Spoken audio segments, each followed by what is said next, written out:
Banorte desde Qatar.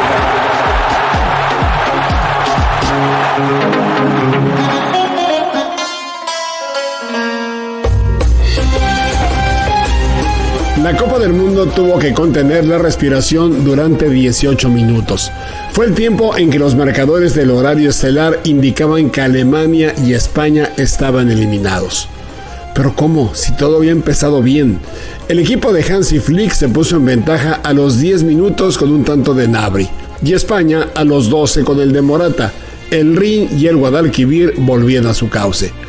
Pero hay un aspecto que no pasa solo por el fútbol, pero sí influye en él, que es el corazón. Los japoneses atacan a ráfagas y así lo volvieron a hacer. Sí le dieron la vuelta a los alemanes en 8 minutos el 23 de noviembre en el Estadio Califa. Se aprendieron bien los callejones para volver a escaparse entre ellos. En ese mismo lugar hicieron 2 goles en 3 minutos, nada más arrancar el segundo tiempo. España se enfrentó a un sudoku sin solución. Cayó en las trampas defensivas de los japoneses, que además de recoger su basura en los estadios, también se llevan los puntos en disputa. Lo hicieron contra Alemania y ahora lo hicieron contra España. Tan respetuosos como son, decidieron perder las formas frente a equipos campeones del mundo. Costa Rica, muy herida por los 7 que recibió de España en la presentación, apeló a su raza latina para pelear contra lo que se le pusiera enfrente. A los 70 minutos ya le había dado vuelta al marcador. El primero por un balón rebotado de manera inverosímil por Neuer, que remató Tejeda, y el segundo de Vargas tras una confusión por exceso de tráfico aéreo y una salida titubeante del portero. Alemania no está acostumbrada a que la arrinconen, pero lleva 2 mundiales jugando contra las cuerdas. Reaccionó, sí, le dio la vuelta al marcador para ganar 4-2, pero el gol importante, el de a de veras, lo tenía que marcar España, no Alemania. Solo ganando los 2, como empezó la noche, se salvaría el mundial de ese par de síncopes. España no marcó más goles. Sin querer, eliminó a los alemanes como lo ha hecho últimamente en Eurocopas y Mundiales. El destrozo hecho por unos japoneses felices y valientes consuela de todos modos a la competencia. Da gusto ver jugar con tanta galleta a un equipo. En Alemania-Costa Rica, por cierto, pasará la historia, porque fue el primero arbitrado por una tripleta femenina. La central fue Stephanie Frappart, francesa y pionera en la liga de su país, en Champions y en Supercopa de Europa varoniles. También pitó la final del Mundial Femenino de Francia, esa que Estados Unidos ganó sobre los Países Bajos 2-0. Karen Díaz, nuestra asistente mexicana con gafete internacional desde 2018, y la brasileña Neuza Bach completaron la tripleta e hicieron una labor impecable. En el estadio de Al Thumama se cruzaron 2 historias. Una fuera del portero de Marruecos, Yacine Bono. En el partido anterior, listo para enfrentar a Bélgica, cantó con sus compañeros el himno nacional y después sufrió vértigos y mareo. El médico lo atendió y la orden fue que no jugara el partido. No estaba en condiciones, aparentemente, porque en un golpe que recibió en el debut contra Croacia, ameritó darle un medicamento que terminó afectándolo por la dosis que le tuvieron que suministrar. En el pico de su carrera, para dar más detalles de este arquero, ganó la temporada pasada con el Sevilla el trofeo Zamora al mejor portero de la Liga de España. Solo Jackson Go la había recibido en 1997 jugando para el Depor como portero africano. Bono pudo haber representado a Canadá, su rival de la jornada. Resulta que sus padres vivieron un tiempo en Montreal y Benito Floro, entonces técnico de la selección, le preguntó si estaría de acuerdo en recibir la convocatoria. Finalmente no ocurrió nada. En ese entonces, Yacine no pensaba que enfrentaría en un mundial a la mejor Canadá de todos los tiempos. Lo hizo sabiendo que con el empate su selección llegaría a octavos de final por segunda vez en su historia. ¿Se acuerdan? La primera vez lo logró en México 86 jugando en Monterrey. El recibimiento a los canadienses fue sonoro. Los silbidos de una tribuna repleta de marroquíes tal vez influyó para que un balón muy justo devuelto por su defensiva a Borjan hizo que el portero canadiense despejara directo a Hakim Ziyech, que tiró de primera para meter un gol de billar. Iban 4 minutos. A los 22, un contragolpe en el que Al-Nesyri le ganó en velocidad a 2 defensores canadienses, puso el 2-0 que terminó rápidamente con la película. El único gol de Canadá fue por un centro desde la izquierda que le desviaron a Bono. No pudo reaccionar a tiempo. Al final del partido, emocionantísimo, los jugadores fueron a festejar con su técnico que en plena euforia les pidió silencio para hacer una plegaria. Walid Regraoui es el primer entrenador marroquí que dirige a la selección de su país desde 2016, cuando la manejaba Esaki Badou, el portero de 1986 que recibió sobre el minuto 90 un tiro libre de Lothar Matthäus que los dejó fuera. En el otro duelo del grupo, Croacia apeló a todo su talento y manejo de balón para empatar a 0 con Bélgica y avanzar a los octavos. Romelu Lukaku acusó los estragos de su inactividad por lesión con el Inter de Milán. Tuvo la noche que ningún delantero desea. Se le presentaron 3 oportunidades inmejorables para anotar. Una, la última, al minuto 90. La gloria llamaba.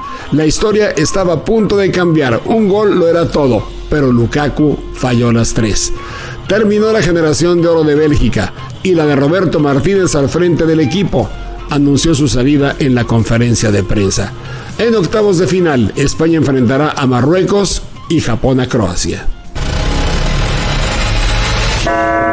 Otras historias.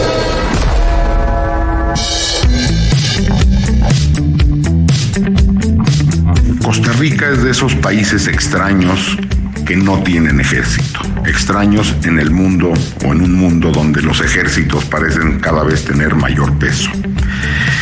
Y esto es viejo.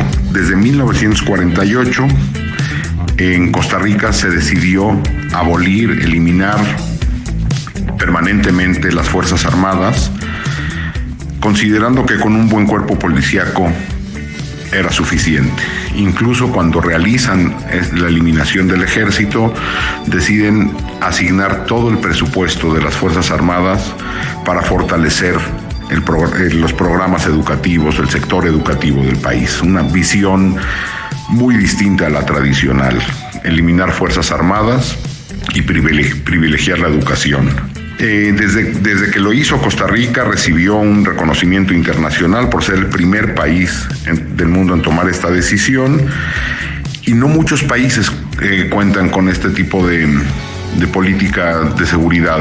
Hay una veintena de países que no tienen ejército, pequeños países, pequeñas islas, entre ellos, por ejemplo, Andorra o el Vaticano, evidentemente, y para su seguridad recurren a la cooperación internacional, firmar acuerdos con otros países, con instancias internacionales para garantizar la soberanía de su territorio. Esto es particularmente relevante en un mundo actualmente en que las Fuerzas Armadas ocupan un papel mucho más protagónico en la vida política de los países. El caso mexicano es un perfecto ejemplo, donde las Fuerzas Armadas ocupan cada vez más tareas de seguridad y otras funciones. Esto ocurre en buena parte de la región. Ahora vemos presidentes como el brasileño, el colombiano Petro, Lula, que han tomado la decisión de ir retirando paulatinamente a las Fuerzas Armadas de tareas de seguridad.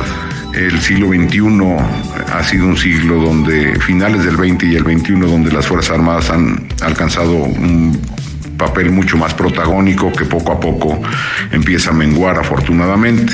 Ahí está el caso de Costa Rica como faro, como ejemplo de que para países pequeños, para países que no están en conflicto con sus vecinos, este tipo de instituciones pueden ser prescindibles y mejor utilizar esos recursos en aspectos de la vida social más relevantes.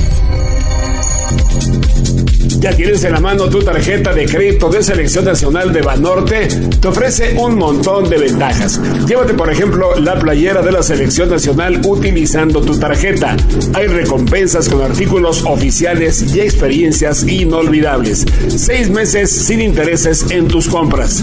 Pídela ya, si es que no la tienes. Solicítala en tu sucursal, Banorte Móvil o banorte.com.